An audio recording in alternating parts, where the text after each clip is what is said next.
जिन लोगों को मरना हो मेरी पूरी तकरीर सुन के जाएं, जो इसमें यकीन रखते हो कि उन्हें मरना है, जो इस बात को न भूले हो कि उन्हें भेजा गया है फिर वापस जाएंगे। बाद हम्दो दुरूद लायक ताज़ीम व तकरीम मिंबर शरीफ पर तशरीफ़ फरमा मेरे मामे की ज़ीनत मुअज़्ज़ज़ उलमाए अहले सुन्नत मुअज़्ज़ज़ सामीन व सामियात, अस्सलामु अलैकुम व रहमतुल्लाहि तआला व बरकातहू। अगर आप लोगों को बात करनी है तो जलसे में क्यों आए हो? अगर आपको अपनी ही बातें करनी थी तो क्या जरूरत थी आपको आने की? ये लोग जो इधर मर्द घुस गए औरतों में, इनसे कहो कि ये हट जाए, यहां से शोर मचाना बंद करें।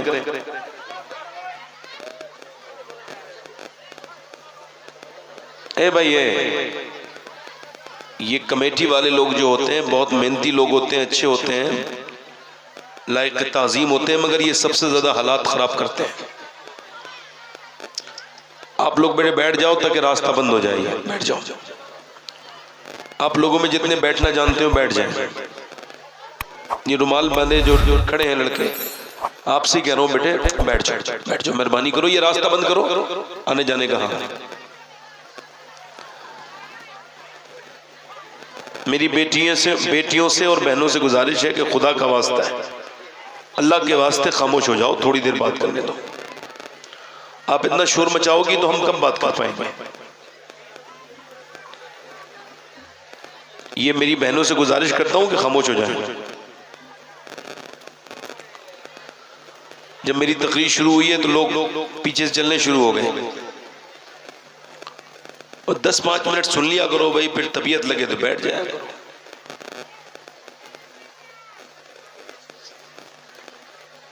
जिन लोगों को मरना हो मेरी पूरी तकरीर सुन के जाएं, जो इसमें यकीन रखते हो कि उन्हें मरना है, जो इस बात को न भूले हो कि उन्हें भेजा गया है फिर वापस जाएंगे, जिन्हें ये बात याद हो कि उनके पुराने बुजुर्ग सारे दुनिया से जा चुके हैं। पूरी एक चैन चली आई है आदम अलैहिस्सलाम से लेके आप तक। अब जितने लोगों को इस बात का एहसास है कि वो दुनिया से चले जाएंगे, वो बैठ के थोड़ी देर सुन ले। भाई मैं तो शोर शराबे में तकरीर नहीं कर सकता, अगर आप कहो तो मैं उठ के चला जाता हूँ। आवाजें आती रहेंगी औरतों में से, मैं तकरीर नहीं कर पाऊंगा। अगर आप बंगाली में कहना चाहते हो उन औरतों को तो बंगाली में कह दीजिए कि खामोश हो जाए। মা বোনেরা আপনারা চিল্লা করবেন না, আপনাদের আওয়াজ কানে আসছে। হুজুর বলছেন আপনাদের আওয়াজ যদি কানে টকরায় তাহলে হুজুর ওয়াজ করবেন না। আপনারা একদম আওয়াজ করবেন না, চুপচাপ বসে পড়ুন। মা বোনদেরকে বলানো হচ্ছে বিশেষ। वैसे तो आप सुनाती हो, आज सुन लो थोड़ी देर।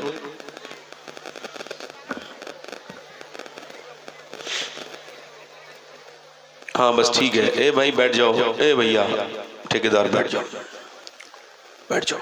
अल्लाह अच्छे लोग हैं माशाल्लाह। अब बताएं आप खैरियत से हैं आप लोग? जोर से बोलिए जरा अल्हम्दुलिल्लाह। पीछे वाले लोग भी बोले ना जरा सुभान अल्लाह माशाल्लाह। अभी हमारे नाजिम साहब ने मेरी तारीफ की, इनकी मोहब्बत का मैं शुक्रिया अदा करता हूँ, मगर मैं तारीफ के लायक इंसान नहीं हूँ। मुझे तो ये भी खबर नहीं है कि मैं जन्नती हूँ या जहन्नमी हूँ, और उम्मीद है अल्लाह की ज़ात से कि वो मुझे मेरे गुनाहों को माफ़ करेगा। मगर अल्लाह ने फरमाया था मूसा अलैहिस्सलाम से, ए मूसा जब तक तेरे दोनों पांव जन्नत में न चले जाएं तुम मुझसे डरते रहना।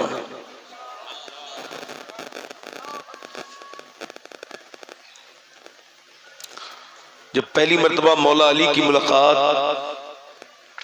उवैस करनी से हुई, जिसे हुजूर ने मिंबर से खड़े होकर कहा था कि उवैस करनी मेरा आशिक है। सारे लोग क्लेम करते हैं कि हम आशिक हैं, और उसको ज़बान रिसालत से सनद मिल चुकी है। तो जब मौला अली की पहली मुलाकात हुई,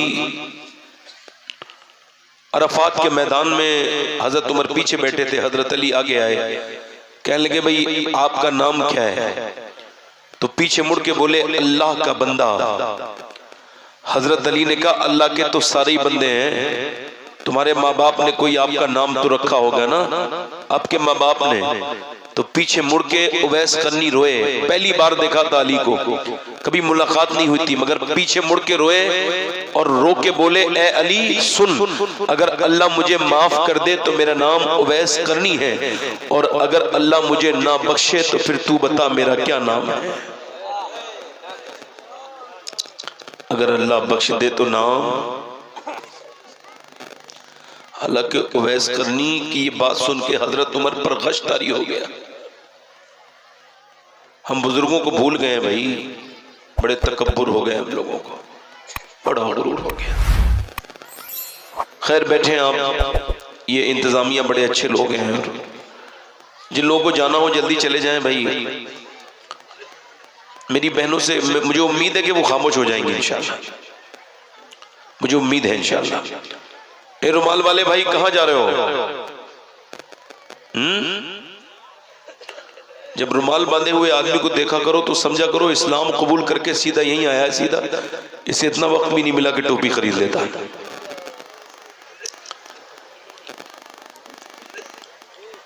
बहुत रात हो गई है, अगर आपको लग रहा हो कि तकरीर नहीं होनी चाहिए तो नहीं होगी।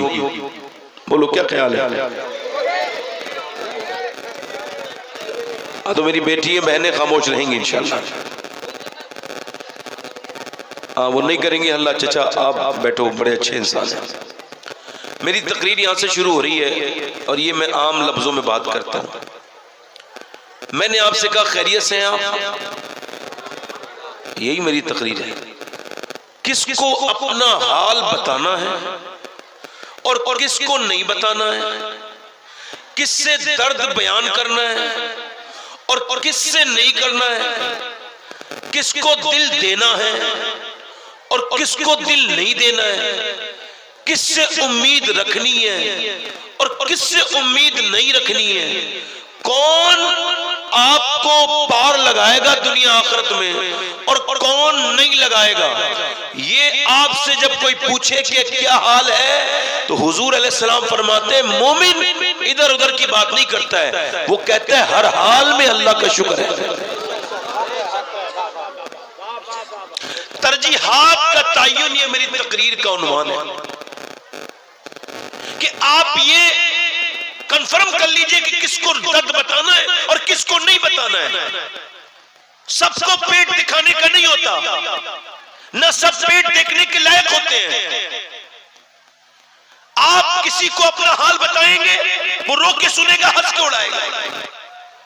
ये जो आपसे को मैसेज भेजते हैं गुड मॉर्निंग गुड इवनिंग, ये जो जुमा मुबारक, इनको कभी आप आजमाइए। जुमे वाले दिन ये मैसेज करें ना जुमा मुबारक, तो आप जरा पीछे लिख के भेजिए, ठीक है जुमा तो मुबारक है मगर आप मुझे 10,000 रुपए दे दें, मुझे बड़ी सख्त जरूरत है। मैं उम्मीद से कह रहा हूं इंशाल्लाह ये आपको ब्लॉक कर देंगे, कभी आपका मैसेज नहीं सुनेंगे ना। ये जुमे वाला भी, ये भी घटिया हरकत खत्म हो जाएगी। ये मुबारक और वो मुबारक, दुनिया भर की बातें।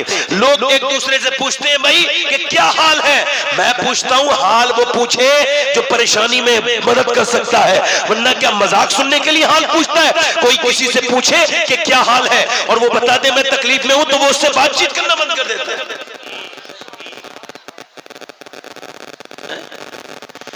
अगर कोई कामयाब हो जाए तो दूर के लोग भी कहते हैं मेरा रिश्तेदार है, और कोई मेरा परेशान रहे गरीब हो तो सगे रिश्तेदार पहचानने से मना कर देते हैं। एक साहब कह रहे थे फला के पास पैसा आ गया तो बात नहीं करता, गुरूर हो गया। मैं कहा ये भी हो सकता है गुरूर हो गया, और ये भी हो सकता है कि जब उसमें पैसा नहीं था तो तुम बात नहीं करते थे, अब पैसा आने के बाद वो बदला ले रहा हो। तो अपनी तरजीहात का तय्युन कीजिए। सबको अपना हाल, सबको अपना हाल। गौसे आज़म फरमाते सबको हाल बताओगे तो बेहाल हो जाओगे, हाल उसे बताओ जो हाल बदल सकता है।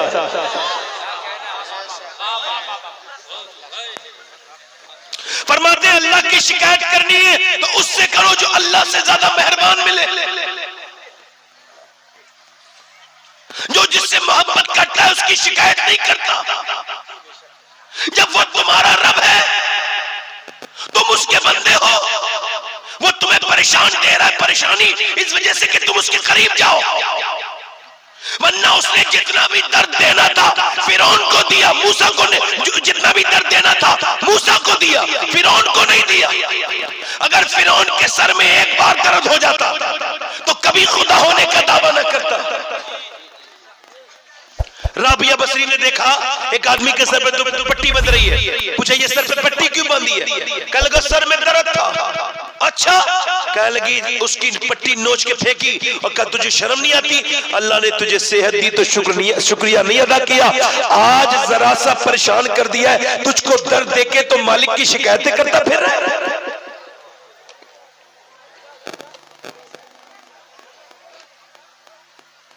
फरमाते अल्लाह की शिकायत करनी है तो उससे करो। गौसे आज़म फरमाते जो अल्लाह से ज्यादा मेहरबान मिले, और वो तो कोई गर्मी की शिकायत फरमाते गर्मी तकलीफ दे रही है तो चलो 50 बार कह के देख लो गर्मी कम हुई नहीं, अगर 1000 बार कह के देख लो उसकी नाशुक्री करके देखो गर्मी कम हुई नहीं, सर्दी कम हुई। फरमाते जब तुम कुछ कर नहीं सकते तो उसके कामों में क्यों एतराज निकालते हो? तुम कौन होते हो गर्मी के बारे में बात करने वाले? फाइल हकीकी तो अल्लाह ही है ना। ये गर्मियां खुद नहीं होती, ये सर्दियां खुद नहीं होती, ये जाड़े खुद नहीं आते, ये बारिशें खुद नहीं होती। अल्लाह फरमाता मैं इनको करता हूँ, मैं दुनिया को एहसास करवाता हूँ, रुतों को बदल बदल के मैं एहसास करवाता हूँ। मदीने में हवा बहुत तेज चल रही थी, एक सहाबी ने पूछा, एक सहाबी ने कह दिया हवा बड़ी तेज चल रही है। हुजूर ने फरमाया यूं न कहो कि हवा तेज चल रही है, बल्कि यूं कहो कि मेरा रब चला रहा है तो हवा चल रही है, वो खुद नहीं चलती, रब चलाता है तो चलती है। अब इस तरफ देखो, मेरी तरफ देखो, अपनी जिंदगी में अपने रब के सामने रोया करो, उसके सामने रोया करो, अपनी परेशानी आ जाए। अच्छा मुझे बताओ वो एक सजदा जो तुम्हारी परेशानी के साथ आया हो, वो एक सजदा जिसमें तुम गए हो सजदे में और जाकर के तुम रोने लगे हो, मुझे अपने दिल पे हाथ रख के बताओ क्या 1000 सजदे उस एक सजदे का मुकाबला कर सकते हैं जिनमें आंसू हो, जिसमें दर्द हो, जिसमें तकलीफ हो, जिसमें इमोशन हो? हर किस नहीं कर सकते। नारा लेस तकरीर होती है मेरी, बैठे नारे की मुझे जरूरत नहीं, आपकी मोहब्बत की जरूरत है। आपके तो बस सर पे हाथ, बस बात सुन लें। बुजुर्ग हैं आप। हुजूर फरमाते जिसने मेरी उम्मत के बुजुर्ग का एहतराम किया उसने ऐसा किया जैसे मेरा एहतराम कर लिया।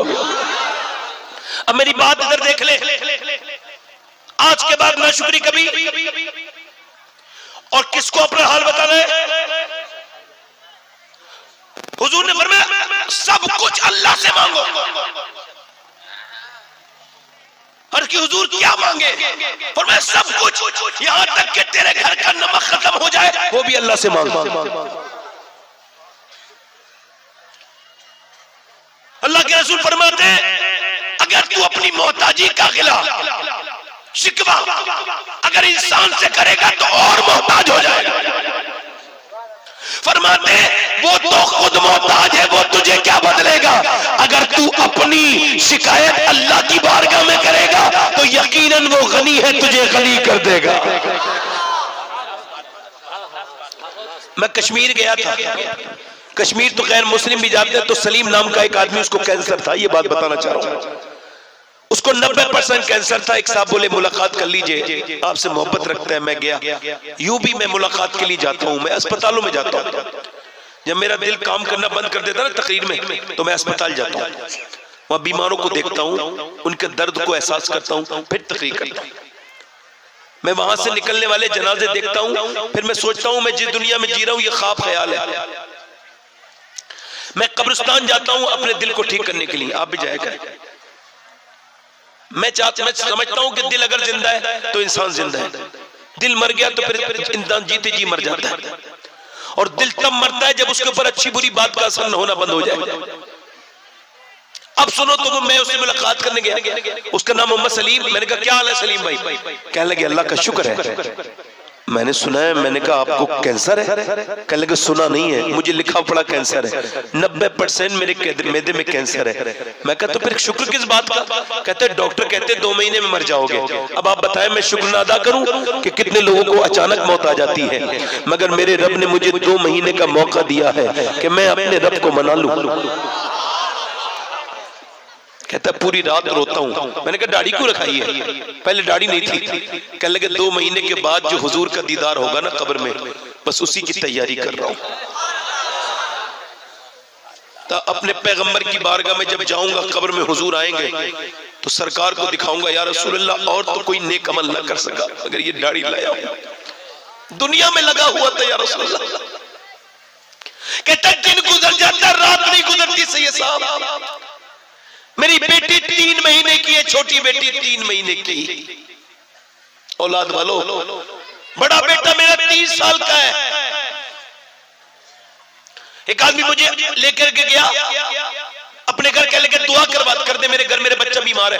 इलाहाबाद के करीब कुराओं एक जगह पड़ती, मैं उसके घर में गया तो एक कमरे में उसका लड़का लेटा था। मैं समझा छोटा बच्चा होगा, 28 साल का लड़का, 4 साल से कोमा में था, यानी बेहोश था। और जब मैं उसके करीब गया तो उसके नाक में नाली लगी थी, एक छोटे से कमरे में था वो। अच्छा, मैं जब वहां गया ना, तवज्जो करें, तो उसके बाप ने कहा मैं सब्जी बेचता हूं और मैं सब्जी बेचते बेचते अपनी दुकान भी बेच दी, सब कुछ बेच के बच्चे का इलाज कराया, मगर ये ठीक नहीं हुआ। हमारे अच्छे दिन शुरू हुए थे, थोड़े से बेटा कमाने लगा था तो इसकी हमने शादी कर दी, तो ये ऊपर से नीचे गिरा।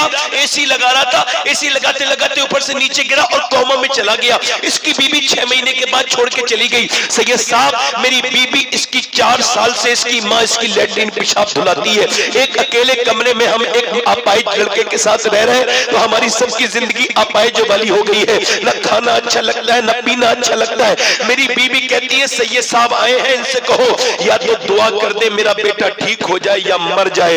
मुझे हुजूर की हदीस याद आई, मेरे आका फरमाते हैं अस्पतालों को जाके देखो, मैं आपसे कह रहा हूं जाके देखो, दिल्ली में जाके देखो, कोलकाता में कितने लोग ऐसे, कितने नौजवान ऐसे हैं। ओ नौजवानों, अल्लाह को भूल जाने वालों, जाके देखो कितने ऐसे हैं, उन्हें सांस तक लेने के लिए मशीन की जरूरत पड़ रही है, वो कोमा में है, वो वेंटिलेटर पे रखे हैं। मुझे हुजूर की हदीस याद आई, मेरे आका फरमाते जिसके पास एक वक्त का खाना हो और जिसे अल्लाह ने सेहत दी है, वो मालदार है, उसे शुक्र अदा करना चाहिए।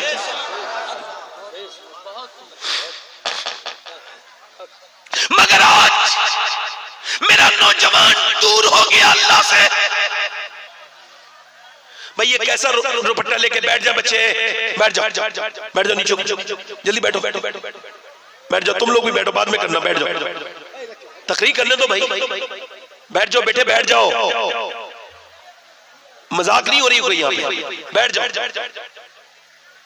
मेरे जैसे आदमी को बुलाया करें तो मेरा मकसद भी जरा सामने रखा करें कि इस आदमी का कोई मकसद है अपना। बैठे आराम से। मेरा नौजवान ये समझता है, ये जो बाजारों में घूम रहा है, ये जो जलसे में आने के लिए तैयार नहीं है, ये याद रखे जलसे में ना आना तो तेरी मर्जी है, मगर कब्र में जाना न जाना तेरी मर्जी नहीं होगी।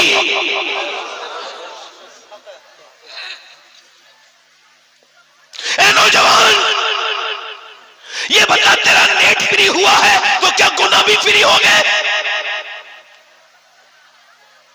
तेरी तन्हाइयां ये बताती हैं कि तू बर्बादी की तरफ जा रहा है।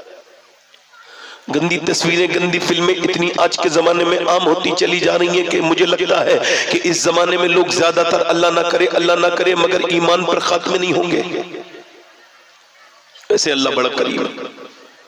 मगर हजरत सैयदना हसन बसरी फरमाते कि शहर बसरा में मेरा एक मुरीद था, बेहतरीन हाफिज और कारी, उससे अच्छा कारी पूरे बसरा में कोई नहीं था, ना ऐसा कोई हाफिज था। मगर एक दिन वो फजर के बाद मेरे पास आके रोने लगा, कहने लगा हुजूर मैं बर्बाद हो गया। मैंने पूछा क्या हुआ? कहने लगे मैं बर्बाद हो गया, दुआ कर दे मेरे लिए।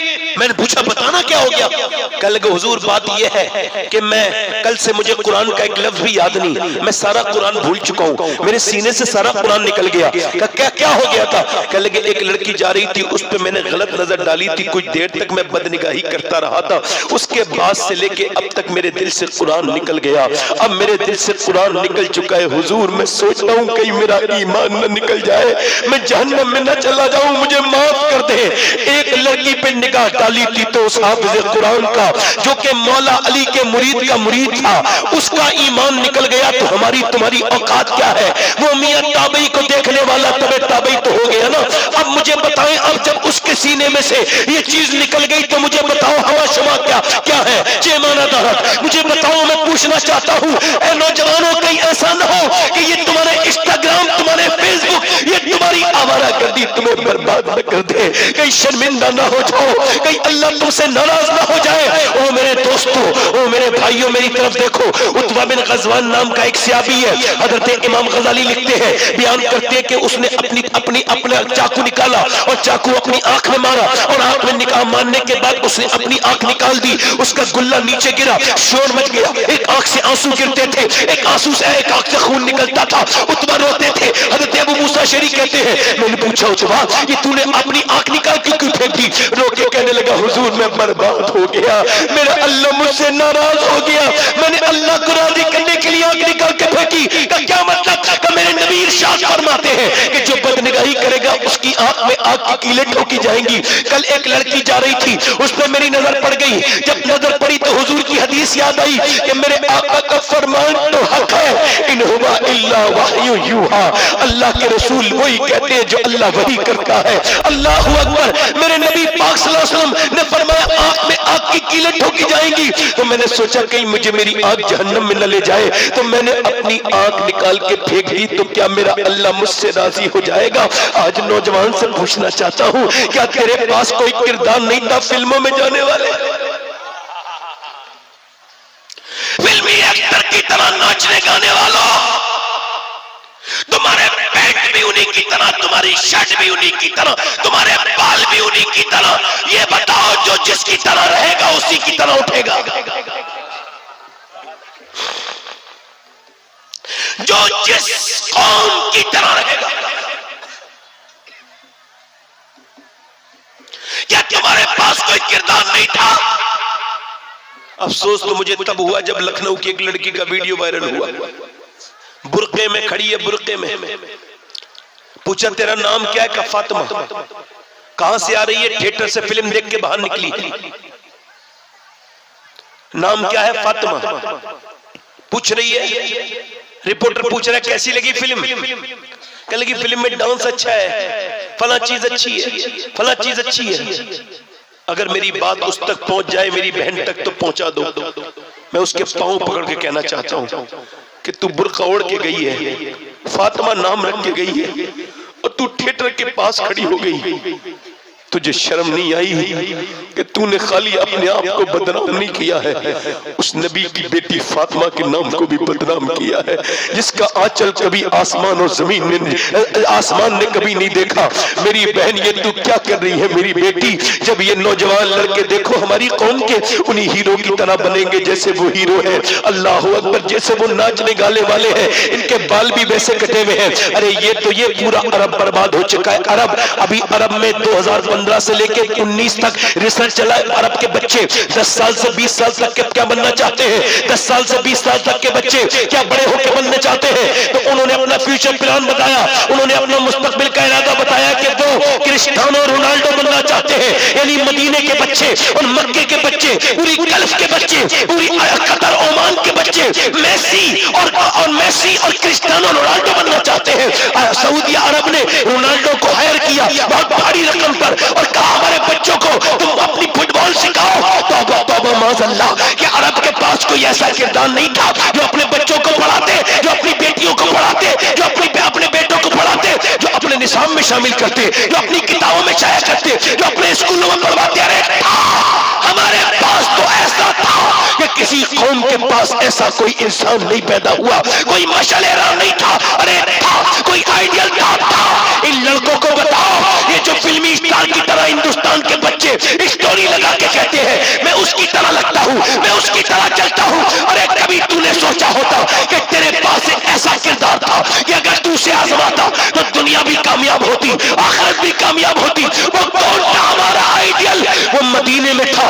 वो 10 साल मदीने में हुकूमत की और 10 साल की जिंदगी में उसने अपनी हुकूमत में 1060 शहर फतह किए। यानी एक ही दिन में एक शहर पर इस्लामी झंडा गाड़ देता था। उसने 10 साल के अंदर 4000 मसाजिद तामीर करवाई। यानी एक दिन में वो 3 मसाजिद तामीर करवाता था। उसने एक करवट ली तो कैसर को बर्बाद कर दिया, दूसरी करवट ली तो रोम को बर्बाद कर दिया। वो कौन था जिसने आधी दुनिया पे इस्लाम का झंडा गाड़ा? वो कौन था जिसके बारे में 2009 में खड़े होकर के व्हाइट हाउस में बराक हुसैन ओबामा ने कहा था कि दुनिया में अगर सिवाय इस्लाम के कुछ नहीं होगा। रिसालत उलमाए अहले सुन्नत मसल के आला हजरत फैजान इस्लाम वो उमर जिसकी आदा पे शहदा सकर उस खुदा दोस्त हजरत लाखों सलाम मेरे आका फरमाते हैं, जब तुम नेकों का जिक्र करो तो मेरे उमर का जिक्र जरूर करो। वो उमर जिसका जिक्र से अम्मा आयशा फरमाती है उमर का जिक्र करो, जब उमर का जिक्र होता है तो इंसाफ का जिक्र होता है, और जब इंसाफ का जिक्र होता है तो परवरदिगार का जिक्र होता है। मगर मिट गया उमर का जिक्र, खत्म हो गए अबू बकर के चर्चे, पीरों ने जगह ले ली, मिंबरों को छीन लिया। बुरा ना मानना, कुछ पीर तो इतने बदतमीज है कि अपने साथ तारीफ करने वाला भी लाते हैं। देखो, हक बात बोलनी चाहिए। दुनिया वालों की परवाह, पूरा पूरा उर्स गुजर जाता है, सहाबा का जिक्र नहीं होता। क्यों नहीं होता? पीर साहब कहते हैं जब तक मेरा जिक्र नहीं होगा उर्स कामयाब नहीं होगा। मैं कहता हूं तेरा जिक्र होगा पीर साहब तो कामयाब होगा, और अगर अबू बकर का उमर का हो गया तो अल्लाह की बारगाह में कबूल हो जाएगा। पीछे वाले बोलो, जरा बोलो, अल्लाह की बारगाह में बोलो, अल्लाह की बारगाह में। अरे हम कौन थे? ये आज दौलत आ गई, शोहरत आ गई, अपने खुदा को भूल गए, अपने नबी को भूल गए, जानवरों की तरह काम में लगे हुए हो, सुबह से लेकर शाम तक ना खुदा का जिक्र। हम थे क्या? 313 थे। नौजवानों सुनना ध्यान से, कितने? ई को कम करके आवाज बढ़ाए, कितने? 313। और उधर कुफारे मक्का हमें मिटाने का प्रोग्राम बना चुके थे। 1000 मक्के के लोग चले, औरतों ने जेवरात उतार के दे दिए। मेरी बहनों सुने, लो अबू जहली हमारे जेबर ले जाओ, हमारे जेबर ले जाओ, ये हमारा माल ले जाओ, आमना के लाल के दीन को खत्म कर दो, इस्लाम को।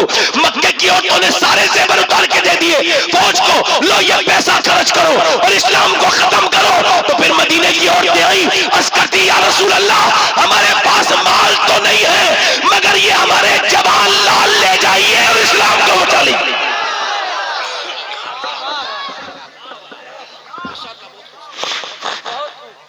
मेरे नबी पाक सल्लल्लाहु अलैहि वसल्लम के गुलामों सुनो, मेरे हुजूर इरशाद फरमाने, लोगों मक्के से लोग चल चुके हैं। अबू जहल इतना ओवर कॉन्फिडेंस में था, बदबख्त, कहता था मैं रस्सी से नबी को बांध के लेके आऊंगा। कैसे कैसे बांध के लाएगा? मेरे नबी पाक ने फरमाया मैंने मक्का छोड़ा, मदीने आ गया। अब बोलो वो हमला करने के लिए ऊपर आ रहे हैं, कौन कौन मेरे साथ चलेगा?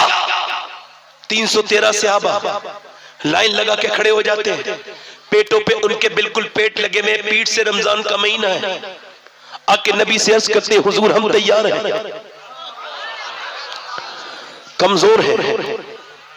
ए नौजवान लड़के, बेटे याद रख, हमारे जैसे फकीरों की बात नहीं सुनोगे तो जिंदगी में कभी तुम्हें मंजिल नहीं मिल सकती। और यकीनन तुम्हारे दिलों में कोई ऐसी चीज बैठ गई है जो तुम्हें ये जिक्र नहीं सुनने दे रही है। हुजूर की महफिल, हुजूर की बातें सिर्फ बदबख्त नहीं सुनते हैं, खुशनसीब सब सुनते हैं। जिन्हें दुनिया जिन पे चढ़ गई हो, जो जीती जीती जिंदा लाशें बन चुकी हो, जिनके इरादे कुछ और हो, वो आए तो महफिल में है मगर नियत बदतमीजी की तरफ राग़िब हो।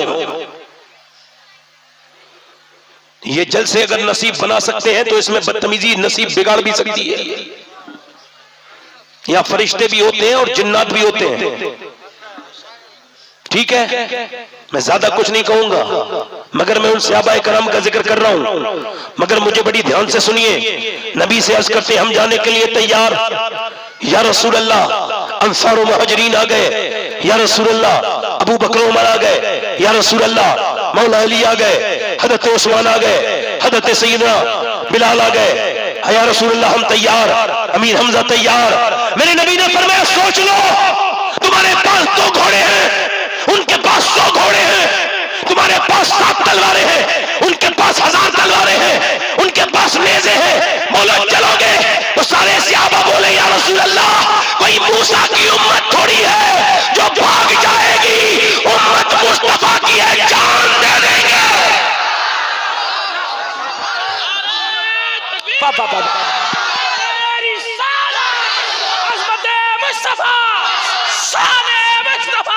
या रसूल अल्लाह चले हैं, तेरे नाम पे चले हैं। ए आमना के लाल तेरे हाथ में हाथ दिया है, जब तेरे हाथ में हाथ दिया है तो बच्चा बच्चा कूद जाएगा। तुम कहो, आप कहेंगे आग में, या रसूल अल्लाह बच्चा बच्चे को आग में कूद जाएगा, ये भी एक भी बच्चा नहीं बचेगा। मेरे नबी ने फरमाया चलो। अब दीवाने नबी के चले हैं 313। अब लड़ने के लिए कुछ तो चाहिए। खजूर की डंडियां दे दी गई, लो ये खजूर की डंडियां। अब खजूर की डंडी से तलवार का मुकाबला हो सकता है? नहीं नहीं, मगर 313 चले। 1000 के मुकाबले में जब चले, मगर खजूर की डंडियों से वो नाउम्मीद नहीं हुए। वो मियां वो कमजोर नहीं, उनके इरादे कमजोर नहीं पड़े, बल्कि ऐसे हवाओं में लहराते हुए जा रहे थे जैसे हाथों में कोई एटम बम हो। यहूदी बोले, मुसलमानों क्या दिमाग खराब हो गया, क्या पागल हो गए? ये बताओ क्या कभी खजूर की डंडी ने तलवार का मुकाबला किया है? तो मुसलमान बोले, ओ यहूदियों सुनो, न खजूर की डंडी पर न तलवार पर है, भरोसा जितना भी है मदीने की सरकार पर है।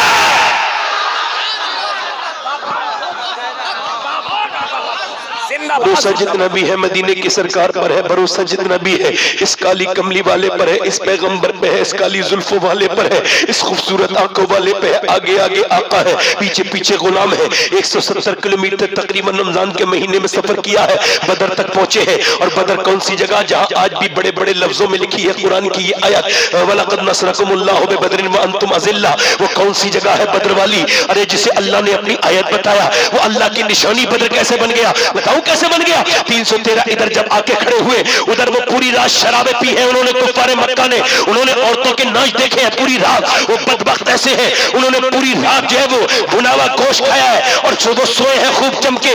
इधर ये सहाबाए किराम रमजान के महीने में खड़े हैं, उन्होंने जब आंखें खोली कुफ्फार ने, और जब सब बंद की करके आगे खड़े हुए, और जब उन्होंने मैदान का नजारा देखा, वो कहे लगाने लगे, हंसी मजाक करने लगे, कहने लगे बताओ ये हमसे लड़ने आए हैं, इनके पास तलवारें तक है नहीं। ऐसा कहा, इन्हें ऐसे मसल देंगे जैसे मक्खी मसली जाती है, जैसे मच्छर मसला जाता है। जब ये बात वो कह रहे थे तो मेरे पैगंबर ने उसी वक्त सर सज्जे में रखा था, मेरे रसूल ने सर सज्जे में रखा था।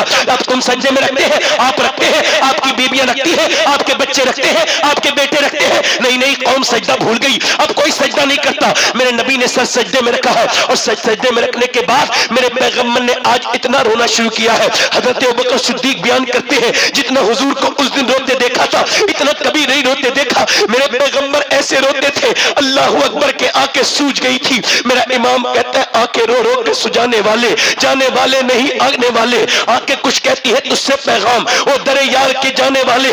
आज उन मुबारक आंखों से बेशुमार आंसू गिरते थे, उससे रेत भीगने लगी थी बदर की। कौन सी आंखें? जिस तरफ उठ गई दम में दम आ गया। उस निगाह इनायत पे लाखों सलाम। आज मेरे पैगंबर की मुबारक नाक जमीन पे लगी है, और अर्ज करते हैं मेरे मालिक, मैंने जो पूरी जिंदगी मेहनत की, वो जो मेरी पूरी मेहनत है मक्के वाली, उस पूरी मेहनत के बदले में ये मेरे वो पूरी मेहनत जब मेरे ऊपर ऊंट की ओजड़ियां रखी गई, ऊंट की भारी ओजड़ियां, जब मेरे सर को फाड़ा गया, जब मेरे गले को दबाया गया, ऐ अल्लाह जो मेरी बेटियां 9 दिन तक भूखी नहीं, मेरी बेटियों की आवाज नहीं निकलती थी। शेब अबी तालिब में मेरी खतीजा भूखी रही, और मेरे घर वालों ने पत्ते खा खा के वक्त गुजारा, पत्ते खा खा के। मैं ताइफ के मैदान में गया, तुम्हें ताइफ याद है? मेरे ताया अल्लाह उन्हें बख्शे, जब वो मुझे पढ़ाते थे तो कहते थे ताइफ 2-3 दिन में याद करते रहना। मैं कहता था अब्बा ताइफ क्या है? कह लगे ताइफ याद करोगे तो इश्क रसूल बढ़ेगा। हुजूर ताइफ में गए थे, मेरे मक्की मदनी सरकार, मेरे माँ बाप कुर्बान हो जाए, या रसूल अल्लाह आप पर मेरी नस्ल कुर्बान हो जाए। मेरे आका, मेरी जान से प्यारे पैगंबर के ऊपर पत्थर मारे गए, और मालूम है कितने पत्थर मारे कुफार ने? पहले तो 80 किलोमीटर पैदल चल के गए मेरे आका, और फिर पत्थर इतने मारे कि हुजूर की पिंडलियां फट गई, पिंडलियों में से इतना लहू मुबारक निकला कि आपकी जूतियां भीग गई। अल्लाह अकबर। आज मेरे नबी अर्ज करते हैं मेरे मालिक, मैंने जो ताइफ में पत्थर बर्दाश्त किए, उस सब के बदले में ये मेरे 313 है, ये मेरे 313, ये मेरी पूरी जिंदगी की कमाई है, ये मेरा अबू बकर, ये मेरी पूरी जिंदगी की कमाई है, ये मेरा उमर, ये मेरी पूरी जिंदगी की कमाई है, ये मेरा अली, मेरा बिलाल, मेरे अमीर हमजा, ये मेरी पूरी जिंदगी की कमाई है। अल्लाह अगर आज ये मिट गए तो कयामत तक तेरा नाम लेने वाला कोई नहीं होगा। अगर आज इन्हें शिकस्त हो गई तो कयामत तक तेरे कोई नहीं पुकारेगा। फिर अर्ज करते मेरे मालिक देख तो मेरे गुलामों को, इनके मुंह में रोजे है, इनके पेटों में खाना नहीं है, इनके हाथों में कोई तलवार नहीं है, खजूर की डंडी लेके तेरे नाम पे आए हैं, इन पे मदद कर दे। मेरे नबी ऐसा रोए कि इजाबत का सेहरा, इनायत का झोला दुल्हन बन के निकली। दुआए मोहम्मद इजाबत ने झुक के गले से लगाया, बड़ी नाज से जब दुआए मोहम्मद, मेरे नबी इतना रोए कि एकदम हुजूर ने सर उठाया और मुस्कुराए। जब हुजूर मुस्कुराए तो हजरत अली कहते हैं मैंने अचानक देखा हवा चली, तेज हवा। मैंने पूछा हुजूर ये कैसी हवा चली है? रेत उड़ती है। पर मैं अल्लाह ने जिब्राइल को भेजा है, वो 500 फरिश्तों के साथ जमीन पे उतर गया है, वो बद्र के मैदान में जिब्राइल आ गए हैं। फिर मेरे नबी पाक से मौला अली कहते मैंने अर्ज़ किया रसूलल्लाह ये मेरे आका हवा फिर चली। मैंने पूछा हुजूर ये कैसी हवा है? कहा मेरा दूसरा वजीर मीकाईल उतरा है 500 फरिश्तों के साथ। अब मेरे नबी पाक ने,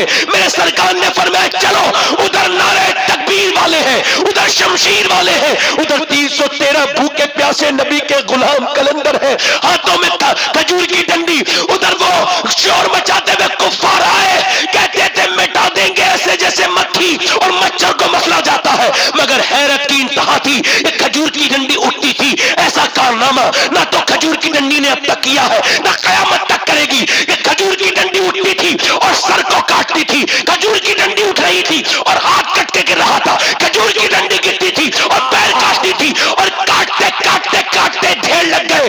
कटते कटते कुफ्फारे मक्का, जब मियां उनके दिलों में दहशत बैठ गई और फिर भगदड़ मची, भागे और भागे, तेज भागे। जब सारा मैदान खाली होने लगा तो बिलाल हबशी ने देखा कि उमैया भाग रहा है। कौन उमैया? जो बिलाल के सीने में पत्थर रखता था। कौन उमैया? जो बिलाल को अंगारों पर डालता था। बिलाल ने जाकर के उमैया को देखा, वो भागा तो बिलाल ने उसके मुंह पे घूसा मारा, वो जमीन पे गिरा। जब वो जमीन पे गिर के बिलाल को देखा तो बिलाल ने कहा देखता क्या है, ये कोई बिलाल का घूसा थोड़ी है, ये तो इस्लाम का घूसा आज कुफ्र के मुंह पे लगा है। नारे तकबीर, नारे रिसालत, अज़मत इस्लाम, अज़मत कुरान, तहफ़्फ़ुज़ इस्लाम, सरकार की आमद, दिलदार की आमद, ताहा की आमद, पुरनूर की आमद, सैयद साहब क़िबला और इंडिया सुन्नी कॉन्फ्रेंस। नारे तकबीर, नारे रिसालत। तुम्हारी खजूर की डंडियां, तुम्हारी खजूर की डंडियां काट रही थी गलों को। तुम्हें बता रहा था अल्लाह के देखो तुम्हारी तलवारों से कुछ नहीं हुआ है, मेरी रहमतों ने तुम्हारा साथ दिया।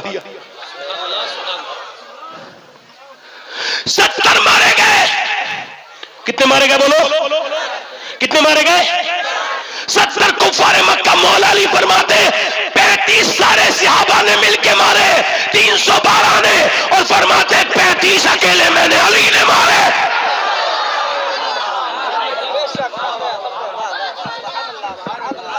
कभी हम में तुम में भी करार था, कभी हम में तुम में भी प्यार था, कभी हम भी तुम भी थे आशना, तुम्हें याद हो के ना याद हो। कभी हम में तुम में भी चाह थी, कभी हम में तुम में भी राह थी, कभी हम भी तुम भी थे आशना, कभी तुम सजदे करते थे, तुम्हारा अल्लाह रहमतें भेजता था। आज तुम्हारे घरों में सजदे नहीं होते, आज तुम सजदों से दूर चले गए। सजदों की ताबीज ने जगह ले ली, ताबीजों ने जगह सजदे की ले ली। लोग अब अल्लाह के सामने नहीं झुकते। मुझे बताओ जहां बेटी, माँ, बच्चे सब सजदे में जाएंगे तो क्या अल्लाह की रहमतें नहीं आएंगी? मगर आज नामुरादी का ये हाल है कि आज हम भूल गए कौन थे। हम जो जीते थे तो जंगों की मुसीबत के लिए, और जो मरते थे तेरे नाम की हैबत के लिए। थी न कुछ तेग जनी अपनी हुकूमत के लिए, सरबकब फिरते दिद क्या दहर में दौलत के लिए। कौम अपनी जो जरो माल जहां पर मरती, बुत फरोशी के एबज बुशिकनी ना करती। अल्लाह अकबर दश्त तो दश्त है, दरिया भी ना छोड़े हमने, बहरे जुल्मात में दौड़ा दिए घोड़े हमने। दी अज़ाने कभी यूरोप के कलीसाओं में, कभी अफ्रीका के तपते हुए सहराओं में। शान नजरों में नजस्ती थी जहादारों की, कलमा पढ़ते थे हम छाओं में तलवारों की। आगे आए ने लड़ाई में अगर वक्त नमाज, किबला रू हो के जमी बोस हुई कौमे हिजाज। एक ही सफ में खड़े हो गए महमूद याद, न कोई बंदा रहा और न कोई बंदा नमाज। मंदिर साहिबो मोहताजो गनी एक हुए, तेरी सरकार में पहुंचे तो सभी एक हुए। और तू ही कह दे कि उखाड़ा दरे खैबर किसने और काट कर रख दिए कुफार के लश्कर किसने।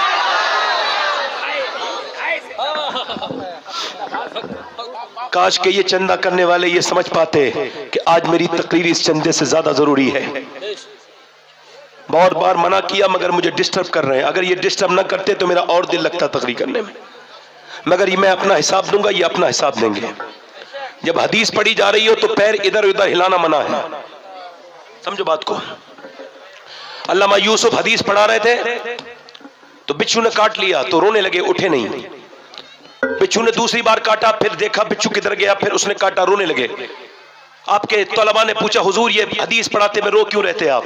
फरमाया मेरे बिच्छू ने काटा था, तो मैंने सोचा कि हदीस का एहतराम में उठूंगा नहीं, तो बिच्छू ने 3 जगह काट लिया मगर मैं उठा नहीं। तब कुछ मिलता है, ऐसा ही थोड़ी। क्या समझते हो आजमाई नहीं जाओगे ऐसी जन्नत मिल जाएगी?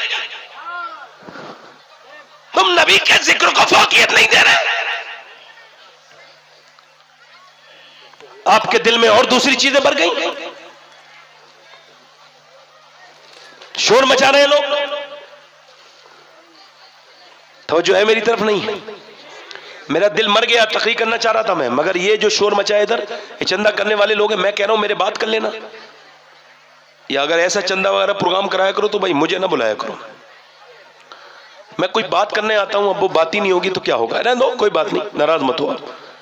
मैंने शुरू में ही कहा था नहीं कहा था, मेरा मिजाज है जहां ज्यादा पैसे आ रहे हो वहां मैं शेर भी नहीं पढ़ता हूं तो मेरी नीयत खराब ना हो जाए।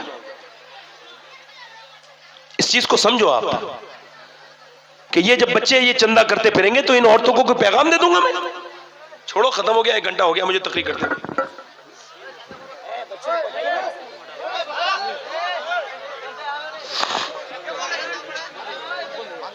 क्या बोलना है बताया मुझे आप? दिल ही मर गया ना। अब मैं तो पहले ही कह रहा था कि दिल मर जाता है मेरा भाई। अरे मैं बाद में मैं कह दूंगा, बाद में कर लेना चंदा।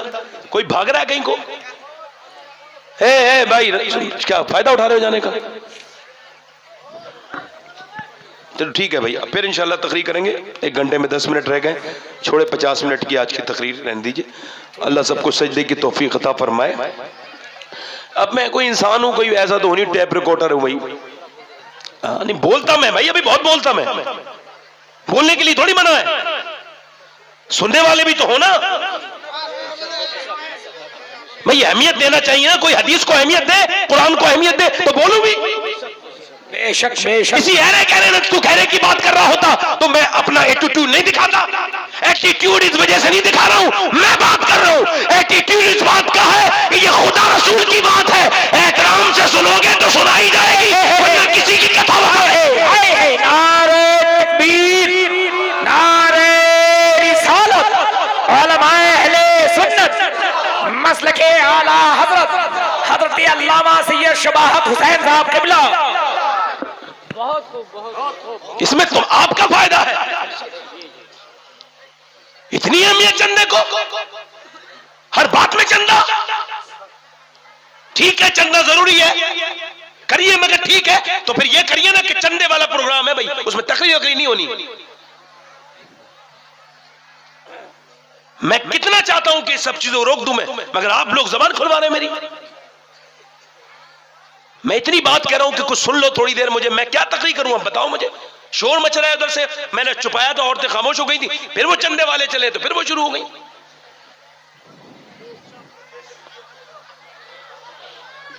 बस दुरूद शरीफ पढ़ो। शफीअना व मौलाना मुहम्मद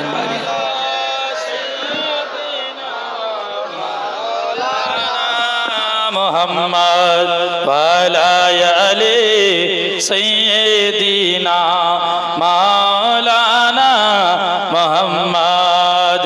तेजी के साथ आपके घरों के माहौल खराब हो रहे हैं, तेजी के साथ। उनके आपके घरों में सजदे नहीं है, लड़कियां सीखी नहीं, नई उम्र की लड़कियां जानती नहीं सजदा किसे कहते हैं।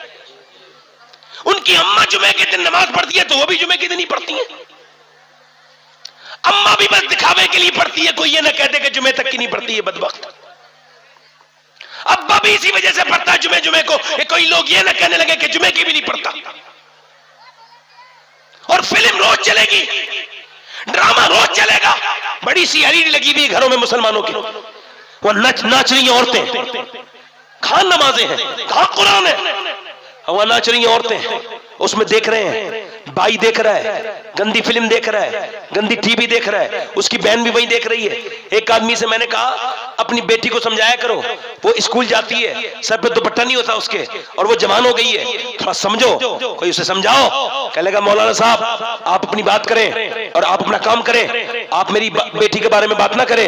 मैं कहा ठीक है। कह लेगा मुझे अपनी बेटी बड़ा भरोसा है। मैंने कहा यार तुझे मैं अपनी बात से दलील नहीं करता, किसी ने जुनैद बगदादी से कह दिया था कि मुझे अपनी बेटी भरोसा है, तो धक्का मार के बाहर निकाला था, कहा बदबख्त चला जाए यहां से बाहर, ये बता तेरी बेटी ज्यादा भरोसे के लायक है या नबी की बेटी ज्यादा भरोसे के लायक है? ये बता तेरी बीबी ज्यादा भरोसे के लायक है कि नबी की बेटी आयशा, नबी की बीबी आयशा ज्यादा भरोसे के लायक है? आज भरोसा भरोसा करके कैसी बर्बादी चल रही है, बदकारी आम होती चली जा रही है, जिनाकारी बदकारी का हाल यह है माज़अल्लाह, ऐसा बदकार है, ऐसी बदकारी फैल गई चारों तरफ कि अपने घरों में मियां अपने दोस्तों को घुमा लाए। और मैंने उससे कहा जरा ऐसा करे, और कुछ दिनों के बाद वही बाप जो मुझसे कह रहा था ना कि मुझे अपनी बेटी भरोसा है, वो थाने के अंदर था और लड़की के पांव में उसने अपनी टोपी फेंकी थी और कहा था मेरी बेटी घर चल, हमारी इज्जत खराब न कर। उसकी बेटी ने पैर उसकी मारी ठोकर, उसकी टोपी पे कहा चल भाग यहां से, मैं तुझे जानती भी नहीं, अब मैं तेरे साथ नहीं जा सकती। उसका भाई आगे बढ़कर बोला मैं तेरा भाई हूं, ऐसा कर चल, इस थाने को छोड़, ये काम न कर मेरी बहन,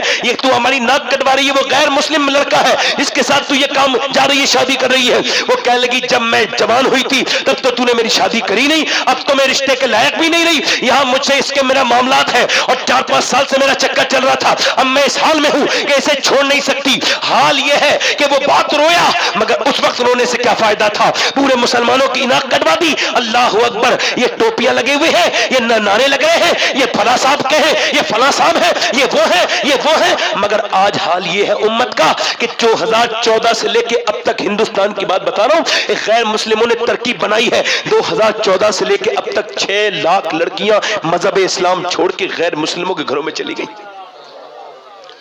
उनके सरों पे गैर मुस्लिमों के अलामती निशान है। हम नारे लगवाएंगे, अगर आज मुफ्ती आजम हिंद होते तो तड़प जाते, आज मुजाहिदे मिल्लत होते तो बिल्कुल अपना घर छोड़ देते। कहां है हमारी कौम के वो रहे, मैं रहनुमा, उनसे मैं गुजारिश करता हूं आए कुछ करें, कुछ करें, कुछ बेटियों को समझाएं, कुछ बताएं, मेरी इन बहनों को बताएं जो पैदा तो हो गई है मुसलमान के घर, मगर इन्हें पता ही नहीं है कि मुसलमान औरत किसे कहते हैं। कि जब पहली मर्तबा सन 5 हिजरी में पर्दा फर्ज हुआ तो एक औरत मदीने में गई नमाज में फजर की, उसने देखा सारी औरतें पर्दे में, बोली तुमने पर्दा क्यों किया? कह लगे रात अल्लाह ने अपने हबीब को हुक्म दिया है कि मुसलमान अपनी बेटियों को, बीबी को, बेटियों को और मुसलमान औरतों से पर्दे के लिए कहे। तो वो औरत बोली मैं अपने बेटे से जा पहले मेरे घर से दुपट्टा लेके आ, चादर। वो चादर ओढ़ के घर पहुंची, उसका आदमी बोला घर आके ही पर्दा कर लेती, वहां क्यों मंगवाया? कह लगे जब ये सुना ना अल्लाह ने अपने हबीब को हुक्म दे दिया है तो मेरा दिल नहीं चाहा कि एक कदम बगैर पर्दे के बाहर निकलूं।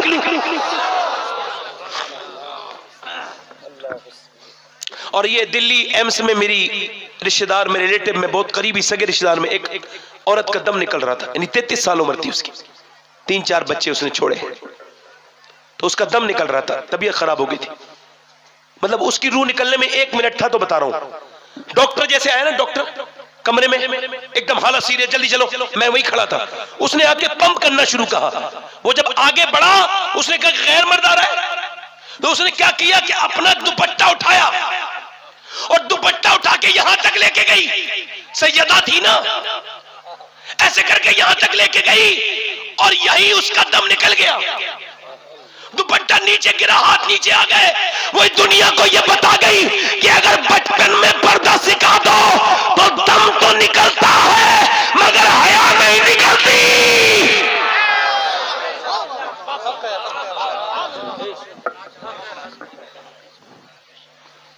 दम तो निकलता है मगर हया नहीं निकलती। हया कहां से आएगी? हया बंबई की औरतों की नाटक देखने से नहीं आएगी। हया उस पाकिस्तान के बदबख्त बना के लोगों के बनाए हुए वो सीरियल जिस मुसलमान के नाम रख के बदबख्त, ये पाकिस्तानी जो मौलवी हैं, इन सब से कहता हूं मैं, सबको नहीं कह रहा हूं, जितने बदबख्त हैं उनसे कह रहा हूं, ये जो वाबी देवंदी इधर उधर की बातें करते हैं, पाकिस्तान ये और पाकिस्तान हमारे मुल्क के बारे में उल्टी सीधी बात करते हैं, इन पाकिस्तानियों से कहता हूं तुमने तो मुल्क बनाया था ला इलाहा इल्लल्लाह के नाम पर, तो ला इलाहा इल्लल्लाह के नाम पर ये गंदे सीरियल बनवा रहे हो जिसमें ये बेहयाई की ट्यूशन दी जा रही है, ये बदकिरदारी की ट्यूशन, जिसमें भाभी और देवर की मोहब्बत दिखाई जा रही है, जिसमें सास और दामाद की मोहब्बत दिखाई जा रही है। तुम्हें शर्म नहीं आते मौलवियों? कहते हैं हम बड़े साहब ये पाकिस्तान का मतलब ला इलाहा इल्लल्लाह, ये ला इलाहा इल्लल्लाह में आती है सारी चीजें, और शर्म के डूब मरो कि तुम्हारी वजह से मुसलमान औरतों पर नजर असर पड़ रहा है, पूरी दुनिया की मुसलमान औरतों पर असर पड़ रहा है। वो यूट्यूब के जरिए तुम्हारे नाटक देख रही है, और कुछ तो ये हिंदुस्तान के नाटक देख रही है, वो बेहया औरतों के नाटक,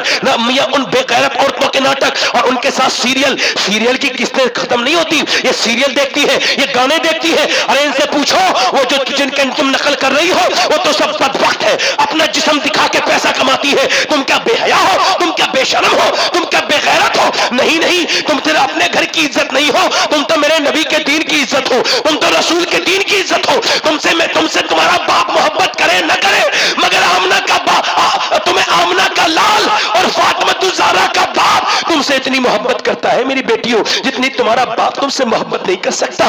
उसने तुम्हारे लिए दुआएं मांगी है, उसने पत्थर पे रख रख के सर तुम्हारे लिए दुआएं मांगी है। तुम उस पैगंबर को भूल गई, उस रसूल को भूल गई। तुम्हें तो दबा दिया जाता था जिंदा। उसी रसूल ने फरमाया था जो बेटी से मोहब्बत करेगा वो जन्नत में जाएगा। कौन था जिसने बेटी को सरफराज किया? मगर आज तुम किसकी तरफ चली गई? तुम नाटक वालों की तरफ चली गई, तुम सीरियल वालों की तरफ चली गई। अरे तुम्हें किरदार देखना था तो सैयदा फातिमा का देखती, किरदार देखती तुम सैयदा खातून जन्नत फातिमा तो ज़हरा का देखती। कौन फातिमा? इकबाल कहता है रिश्ते आईन हक जंजीर पास फरमाने जनाबे मुस्तफास वन्ना गिरदे तो बतश कर दी दमे सजदा बरखा के उपाशी दमे। इकबाल कहता है फातिमा मुझे अल्लाह के बनाए हुए कानून का पास है, वरना मैं कभी काबे की तरफ सजदा नहीं करता बल्कि आपकी कब्र की तरफ मुंह करके सजदा करता।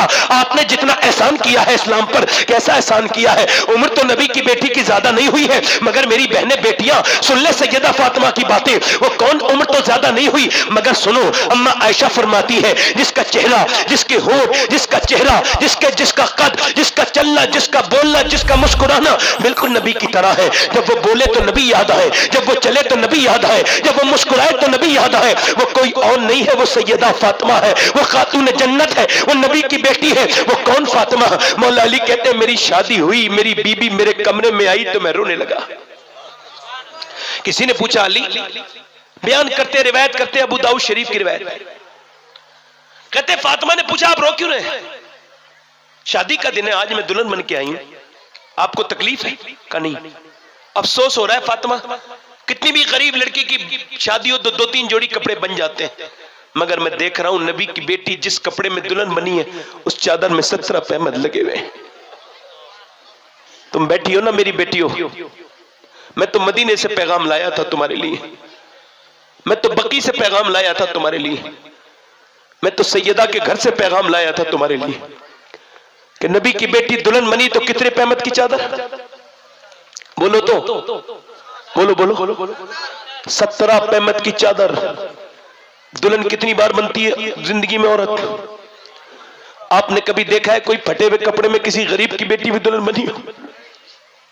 मगर मेरे रसूल की बेटी के कपड़े पे कितने पैमद लगे हैं। अली कहते हैं मैंने जब रोया तो फातिमा मुझसे बोली आप गम न करें, मेरे अब्बा ने फरमाया था फातिमा कपड़े अच्छे पहनने से अल्लाह राजी नहीं होता, पर्दा करने से अल्लाह राजी होता है। हजरत अली फरमाते हैं मैं अपने घर आया, अपने घर तो मैं आया तो फातिमा बुखार थी, मगर बुखार में भी मुझे मुस्कुरा के उन्होंने सलाम किया। बोलो जरा, बोलो बोलो। अब ये ताबीज लेके चले जाओ, मेरा शौहर मुझसे मोहब्बत नहीं करता, प्यार नहीं करता, कोई ताबीज दे दो मियाँ, ये दे दो वो दे दो, दुनिया भर के ताबीज ले लो, कोई फर्क नहीं पड़ेगा। दुनिया की सबसे मनहूस औरत वो है जब उसका शौहर आए तो मुंह बना के बैठ जाए और फुअर कपड़े पहने बेकार, और दुनिया की सबसे अच्छी औरत वो है जब उसका आदमी आए तो मुस्कुरा के सलाम कर दे, छोटी मोटी बातें छुपा ले। सलाम करने वाली औरत का ना घर कभी टूटेगा, न कभी तलाक होगी, न झगड़ा होगा। और सुनो, ऐसी औरत जो नबी की बेटी के नक्शे कदम पे अमल करेगी, कयामत के दिन वो फातिमातुज़ ज़हरा के साथ जन्नत में जाएगी।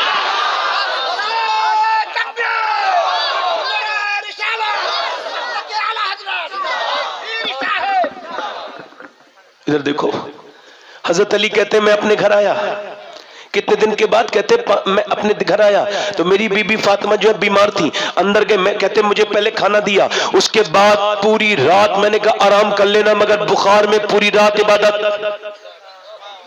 मैं कहता हूं आखिर वो सजदा जिसे हमने छोड़ा वो है क्या? सजदा मुस्लिम की ताकत किसी एटम बम में मिलकर इतनी ताकत नहीं जितनी अकेले सजदे में ताकत।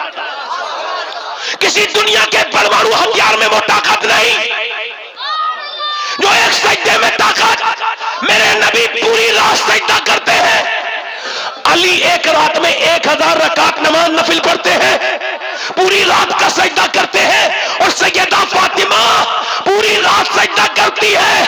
और उनका बेटा हुसैन जब करबला के मैदान में जाता है तो बच्चों की लाशों पे घोड़े दौड़ते हैं, मगर सजदे में सर रख के कहता है ऐ मेरे नाना, आपने सजदा किया दीन फैला दिया, हुसैन ने सजदा किया दीन बचा लिया।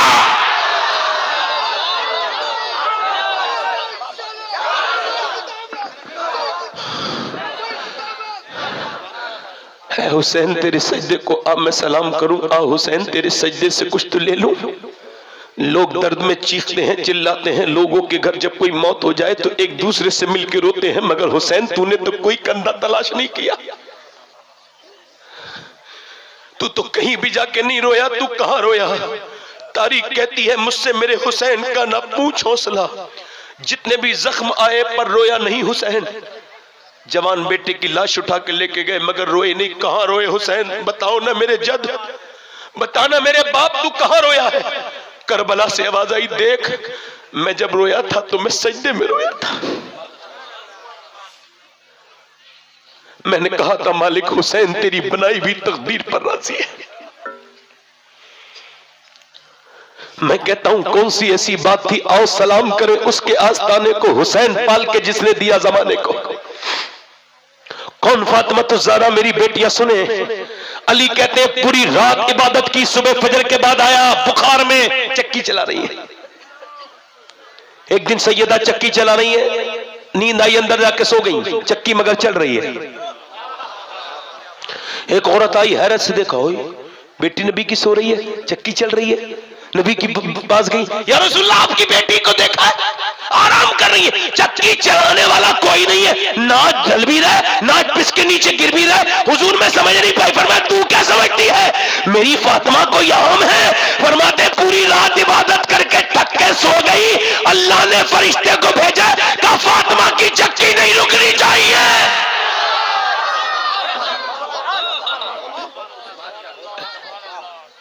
करम का मरकज अता सरापा जनाबे ज़हरा, जनाबे ज़हरा। नबी की सूरत, नबी की सीरत, नबी का नक्शा जनाबे ज़हरा। और तमाम हूरे कनीज उनकी, गुलाम उनके सभी फरिश्ते, मगर चलाती है फिर भी चक्की बगैर शिकवा जनाबे ज़हरा।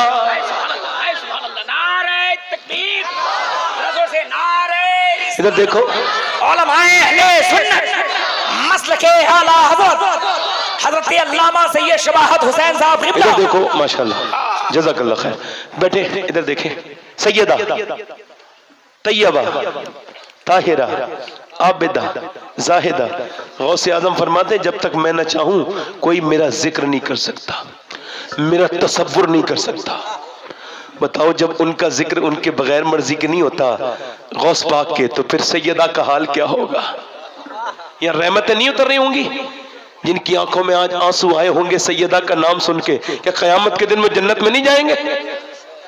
इधर तो देखो, इधर तो देखो। मौला अली कहते फातिमा चक्की चला नहीं थी, मैंने आके कहा पूरी रात इबादत की है, अब तो सो जाएं। तो फिर मेरी तरफ देख के बोली, ए मेरे सरदार चक्की चलाने दे। पूरी रात इबादत करके अल्लाह को राजी किया, अब चक्की चला के अपने शौहर को राजी कर रही हूं। हुजूर जब जाते तो फातिमा तो ज़हरा से मिलके जाते, जब वापस आते तो सैयदा से मिलते सबसे पहले। भाई सबसे प्यार जिससे होता है उसके पास जाते हैं आखिर में, हैं? सबसे आखिर में किससे मिलते हैं? मैं जब हज पे गया था तो सबसे आखिर में अपनी बड़ी बहन से मिला, चूंकि मां मेरे साथ जानी थी।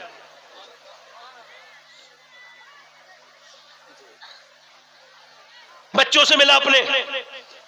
आप भी जब जाते होंगे तो मिलते होंगे, मगर दोनों आलम का मालिक मुख्तार जाते हैं तो सबसे आखिर में सैयदा से मिलते हैं। और जब आते हैं तो किससे मिलते हैं बोलो? उस दिन हजरत अली ने कोई जेबर बनवाए, माले गनीमत से कुछ पैसा आया, उसके जेबर पहली मर्तबा पूरी जिंदगी में सैयदा फातिमा ने जेबरात पहने। हुजूर आए और आकर के देखा, नाराज होकर हुजूर चले गए। बेटी से मिले, इमाम हसन बोले अम्मी जान नाना आ गए, नाराज होकर चले गए। हजरत अली आए तो फातिमा तो ज़हरा बैठी भी रो रही हैं, सैयदा रो रही है। हजरत अली ने कहा फातिमा रोती क्यों है? कहा मेरे अब्बा आए थे, नाराज हो गए। हजरत अली कहते हैं मैं मस्जिद में जाके देखा तो हुजूर भी एक कोने में बैठ के रो रहे हैं। मैंने कहा क्या हुआ या रसूल अल्लाह? फातिमा उधर रो रही है, आप इधर रो रहे हैं। कहा फातिमा के हाथों में कंगन मैंने देखे, मैंने तो उसे दुनिया नहीं सिखाई थी ना बेटी को अपनी। इतनी देर में सैयदा आ गई। कहा अब्बा मेरे शौहर का हुक्म जरूरी था, ये मेरे सरताज लाए थे तो मैंने पहन लिया। कहा फातिमा बदर के यतीम भूखे रहे और तेरे हाथों में ये जेबरात हो तो ये मुझे पसंद नहीं। मदीने में यतीम भूखे हो और मेरी फातिमा जेबरात पहने, ये पसंद नहीं। सैयदा बोली अब्बा मुझे भी ये पसंद नहीं है, मैं पहले से उतार के लाई हूं, ले लीजिए। आपको जो पसंद है वही फातिमा को पसंद है। आप पूरी रात सजदा करते हैं, फातिमा भी पूरी रात सजदा करती है। आप उम्मत के लिए दुआ करती है, आपकी बेटी भी पूरी रात करती है, पूरी रात दुआएं करती है। अब्बा आप भी माफ करते हैं, मैं भी माफ करती हूँ। आपने मुझे सखावत सिखाई है, मैं जो आप करते हैं वो मैं सब करती हूँ। मेरे अब्बा मुझे आपसे बड़ा कोई नहीं लगता, दुनिया में मैं आपके लिए जीती हूँ। मेरे अब्बा ये ले लीजिए, दौलत पसंद है ना खजीना पसंद है, हमको तो मुस्तफा का मदीना पसंद है। मेरे अब्बा ले लीजिए मेरे अब्बा। अल्लाह के रसूल की बेटी, मेरी बहनें सुन ले, मेरी बेटियां सुन ले। इमाम हसन कहते हैं मेरी माँ 17 दिन तक भूखी रही मगर पूरी रात इबादत करती थी। मेरी माँ अपने हाथ से कुएं का पानी भी भरती थी। मेरी माँ फरमाते मेरी माँ अपने हाथ से कुएं का पानी भी भरती थी। मेरी माँ अपने हाथ से रोटी बनाती थी, मगर ये सब काम हाथ से करती थी। जबान से कुरान की तिलावत किया करती थी, जबान से कुरान की तिलावत किया करती थी। अगर माँ के बच्चा पेट में है और वो कुरान पढ़ेगी तो क्या कुरान का असर नहीं होगा? बोलो होगा नहीं होगा? होगा नहीं होगा? बताओ मुझे। अभी बच्चों पे रिसर्च हुआ कि ये बच्चे पागल कौन पैदा होते हैं, माँ के पेट से जो बच्चे पागल होते हैं ये क्यों होते हैं? रिसर्च किया हार्वर्ड यूनिवर्सिटी ने और उन्होंने 25 साल के बाद बताया ये वो बच्चे थे जिनके ये वो बच्चे थे जो पेट में थे तो इनकी माओ के ऊपर इनके बाप ने हाथ उठाया, माओ को मारा और जब मारा तोड़ी की तो बच्चे के दिमाग पे असर हो गया। यानी आप अपनी हामिला बीवी को मारते हैं, इसके एवज में बदले में बच्चे का दिमाग आउट हो जाता है। जब डॉक्टर के पास औरत जाती है तो डॉक्टर कहता है कि तुम हामिला हो, प्रेग्नेंट हो, लिहाजा तुम ऐसा करना कि तुम अगर ये चाहती हो तो तुम ऐसा करना कि सेब खाना, सेब खाओगी तो आयरन बढ़ेगा। तुम अगर चाहती हो कि तुम्हारा बच्चा ताकतवर बने तो ज्यादा तुम बादाम खाना, तुम ज्यादा अमरूद खाना, ज्यादा अनार खाना। मुझे बताओ जब अल्लाह का बनाया हुआ सेब संतरा अनार माँ खाए तो बच्चे पे असर हो जाए तो क्या अल्लाह का कुरान माँ पढ़ेगी तो बच्चे पे असर नहीं होगा?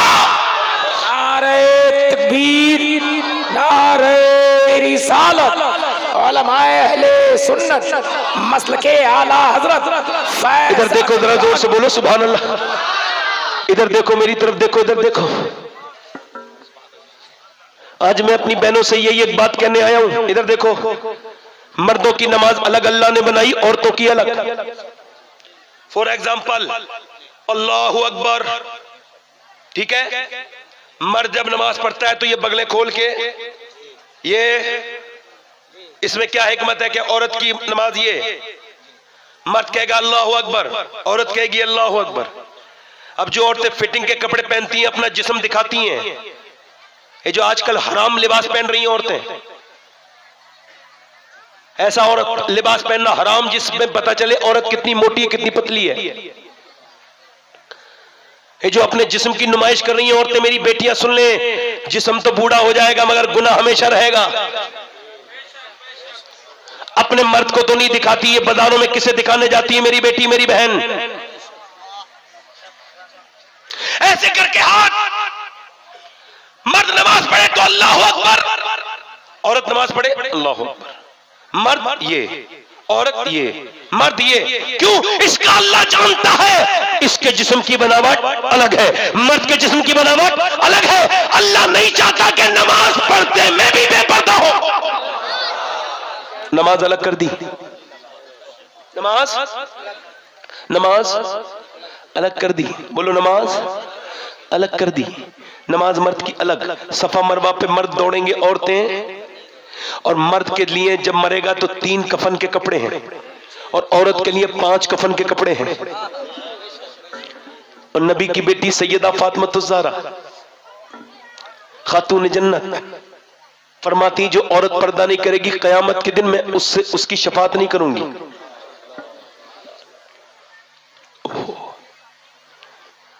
मगर आज नौजवान लड़कों से थोड़ी सी गुजारिशात है, कुछ बातें नौजवानों से भी करना चाहता हूं। अगर पूरी दुनिया की औरतें, तवज्जो करना, अगर पूरी दुनिया के मर्द अंधे हो जाएं, क्या हो जाए बोलो? पूरी दुनिया के मर्द अगर, फिर भी नबी की मानने वाली कनीज़े फातिमा पे जरूरी है कि वो पर्दे में रहे।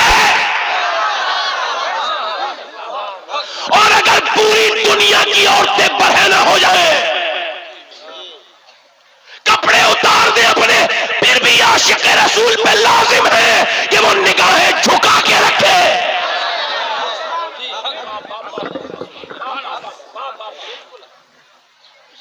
खाली औरतों की गलती नहीं, उन मर्दों की भी बड़ी गलती है जो अपनी निगाहों का गलत इस्तेमाल करते हैं। वो मेरे भाई इधर देखो, मेरी तरफ तवज्जो करो, मैं आपसे ही बात कर रहा हूं। इधर देखो, एक कहता है अमरीकी, जिन्होंने सीरिया पर, अभी सीरिया में ज़लज़ले आ रहे हैं, अभी देखना इंटरनेट पर तस्वीरें देखी होंगी, तुर्की में ज़लज़ले आ रहे हैं। हुजूर से पूछा गया या रसूल अल्लाह, अम्मा आयशा फरमाती हैं, बयान करती हैं कि मैंने हुजूर से अर्ज़ किया या रसूल अल्लाह ज़लज़ले क्यों आते हैं? ज़लज़ले फरमाया मेरे आका ने, जब औरतें गैर मर्दों के सामने बरहना होने में शर्म महसूस ना करेंगी तो ज़लज़ले आएंगे। यानी जब जिना आम हो जाएगा तो ज़लज़ले, जब औरतें लिबास बुरे पहनेंगी तो ज़लज़ले। हम सबके ईमान खतरे में है, याद रखना इस बात को। तुम सब यूट्यूब देखने वालों के, सब इंस्टाग्राम देखने वालों के ईमान खतरे में है। बहुत बड़ी तकब्बुर में मत रहना, अल्लाह से तौबा करना। दौर बहुत खतरनाक है, ये गुनाह आसान हो गए हैं। मगर मैं उस आदमी पर, इमाम राजी फरमाते हैं, मुझे उस आदमी पे बड़ी हैरत है जो चंद सेकंड के लुत्फ और मजे के लिए हमेशा के लिए अल्लाह की नजर से गिर जाता है। जिना करने वाला ऐसा गिरता है, ऐसा गिरता है, ऐसा गिरता है कि हुजूर अलैहि सलाम फरमाते, हदीस कुदसी, अल्लाह ने फरमाया मेरे महबूब, अगर मैं जन्नत भी दे दूं, जानी को माफ भी कर दूं, फिर भी मैं जन्नत में उसे अपना दीदार नहीं कराऊंगा। जो जिना करेगा, बदकारी करेगा, जो फिजिकल डर्टी रिलेशनशिप रखेगा, जो अवैध संबंध रखेगा, तो वो अमेरिका का आदमी कहता है मैं सीरिया पे गया था बमबारी करने के लिए, मैं कमांडर था, मैंने लाखों लोग मारे, मगर मैं कह रहा हूं मुसलमान खत्म नहीं होंगे, इस्लाम खत्म। उसने कहा कैसे? कहा 18,000 लोग मारे। कितने? कहते 18,000 मर गए, 60-70 बाहर निकले, उसमें से 20-25 औरतें और एक औरत के हाथ में आधा कटा हुआ बच्चा, एक की टांगे नहीं थी एक औरत के हाथ में। जब वो निकली तो पर्दे में थी, उनके ऊपर धूल पड़ी हुई थी और वो पर्दे में थी।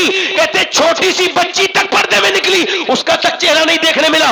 तो हमने मजाक उड़ाई और कहा देखो तो ये जाहिल मुसलमान औरतें, बाप भाई बच्चे सब मर गए, मगर ये अपने पर्दे को नहीं भूली। तो एक मुसलमान औरत पलटी और इंग्लिश में बोली, अंग्रेज कुत्ते सुन, मेरा बाप भाई बच्चा सब मर गए, मगर मेरा इस्लाम अभी जिंदा है।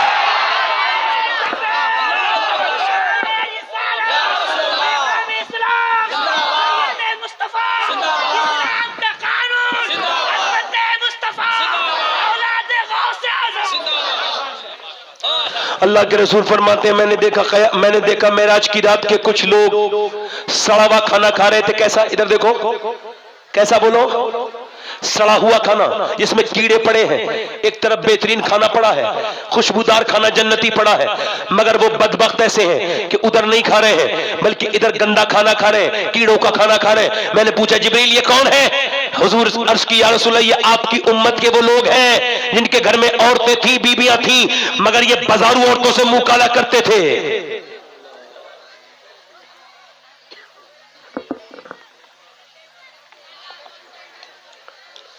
आंखों से देखना ये आंखों का जिना, हाथ से छूना ये हक का। और आखिरी बात कर रहा हूं नौजवानों, ध्यान से सुनना। मैंने अपने इन हाथों से 17 साल के आदमी को गुस्ल दिया। कितने साल के? और मैंने जब उसकी खोपड़ी के नीचे हाथ डाला तो मेरी उंगली पे उसकी खोपड़ी की हड्डी लगी, सफेद में खून निकल गया, मैं रोने लगा। एक साहब बोले तकलीफ, मैंने कहा तकलीफ इसके लिए इतनी नहीं हो रही है कि मैं रो दूं। कहा फिर तकलीफ किस बात की है? मैं कहा मैं सोच रहा हूं, हुजूर फरमाते हैं जब मुर्दे का हाथ पकड़ता है कसाल तो मुर्दा कहता है आराम से उठा, तेरे उठाने से बड़ी तकलीफ होती है। मैं कहा बिल्कुल। मैंने कहा फिर क्या? जब पोस्टमार्टम होता होगा तो कितनी तकलीफ दोगी सोचो। जब पोस्टमार्टम वाले शराब पी के चीरते हैं, आज नौजवानों को क्या पता ये तेज मोटरसाइकिल चलाने वालों को कि इसका अंजाम क्या होता है। अब वो जब चीरते हैं तो पूरा जिस्म चीर देते हैं, फिर स्टिक लगाते हैं और वो भी ऐसे ही लगाते थे टांके, और उसमें भी खुला छोड़ देते। कभी कभी सर गुस्ल देते वक्त, एक बार मैं गुस्ल दे रहा था तो एक आदमी की खोपड़ी पीछे नीचे को आ गई। एक बार मैं गुस्ल दे रहा था, अच्छा कांपना वो दौर तो याद करो कि मेरी और आपकी लाश पड़ी होगी, कपड़े भी कोई दूसरा उतार रहा होगा, पानी भी कोई दूसरा ही डालता होगा। कैसा दिन होगा क्या पता। तख्ते गुस्ल से पहले क्या खबर सुनने मिली। हुजूर फरमाते हैं तब तक इंसान नहीं मरता जब तक उसे जन्नत या दोज़ख की बात न सुनने मिल जाए। क्या पता क्या हासिल हुआ होगा। मैं कहता हूं या अल्लाह दिन रात सफर में रहता हूं, जब मरूं तो मेरे मालिक मुझे पोस्टमार्टम की मौत से बचा लेना। सोचो नौजवानों की कितनी लाशें हमने देखी। एक नौजवान की लाश को हमने उठा के लाए तो उसका भेजा पन्नी की थैली में, ये पॉलीथीन में लेकर के आए। आज तक कोई माँ अपने बेटे के साथ एक रात कब्र के पास नहीं बैठी, कोई बाप अपने बेटे के जनाजे के साथ गया तो मगर एक रात कब्र में नहीं गुजारी। एक रात कोई आज तक कोई बेटा अपनी माँ की कब्र के करीब नहीं बैठा। कोई किसी के साथ नहीं रहेगा, सब कब्र में छोड़ के आ जाएंगे। तेरे रिश्तेदार तुझे हाथ भी नहीं लगाएंगे। ए नौजवान याद रख, अंधेरी कब्र तेरा ठिकाना है। ईसा अपनी माँ की पास गए और जाके बोले ए मेरी माँ मरियम, मैं मुर्दे जिंदा कर लेता हूं, तू कहे तो तुझे जिंदा करूं। मरियम ईसा की माँ जिसकी कुरान में सूरह मरियम मौजूद। ईसा ने कहा निकालूं? अंदर से आवाज आई मेरे बेटे ईसा मत करना, ऐसा मत करना। जब मेरी रूह निकली थी तो इतनी तकलीफ हुई थी, उसका एहसास अभी तक हो रहा है। कब्र कितनी खतरनाक जगह, कीड़ों की जगह, दहशत की जगह। हुजूर फरमाते हैं मेरी नजर में सबसे खतरनाक जगह कब्र।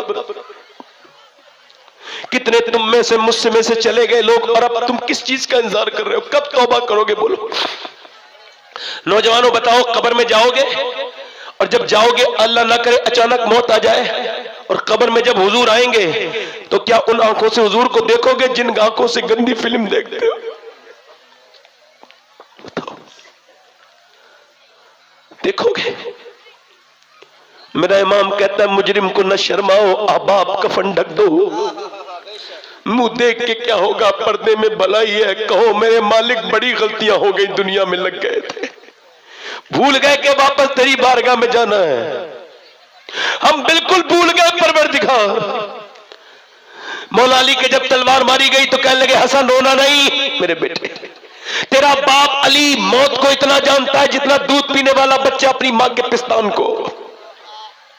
ए मेरे बेटे हसन, तेरा बाप मौत तेरे बाप के लिए ऐसे है जैसे प्यासे के लिए चश्मा। और हसन रोना नहीं, मैं अपने करीम रब के पास जा रहा हूं, अनजान जगह नहीं जा रहा हूं, घबराहट नहीं है मुझे बिल्कुल भी। ऐसी मौत मरो कि तुम मर रहे हो तो तुम्हें अफसोस। मेरी बहनें मेरी बेटियां सुन ले, और आप भी अपने रब से तौबा कर लो। एक लड़का था, उसका नाम था किफल। हुजूर फरमाते बनी इसराइल में एक आदमी था, उसका नाम किफल था। इतना मालदार था, एक रात नई लड़की मंगाता था, हर रात नई लड़की, इतना पैसा खर्च करता था, जिना करता था, रोज नई लड़की। एक दिन एक लड़की आई, उसके करीब बैठा, उस पे इसने हाथ लगाना चाहा ना तो वो रो गई, कांपने लगी। इसने कहा पैसे नहीं मिले तुझे? तो बोली सब कुछ पैसे थोड़ी होते हैं। कहा तो रो क्यों रही है? कहा मेरे बहन भाई भूखे हैं और मैं मजबूरी में आई हूं। कहा रो क्यों रही? अल्लाह से डर लग रहा है। उससे अर्ज करती है मालिक, मेरे मालिक, कभी अगर मेरे बहन भाई भूखे ना होते तो मैं कभी अपना जिस्म बेचने ना आती। ये कह के वो रो के बोली ऐ मेरे रब मुझे माफ कर देना, मुझे पैदा करने वाले, मैं कमजोर हूं, मेरे अंदर कोई ताकत नहीं है, मैं बस अपना जिस्म बेचने आ गई हूं।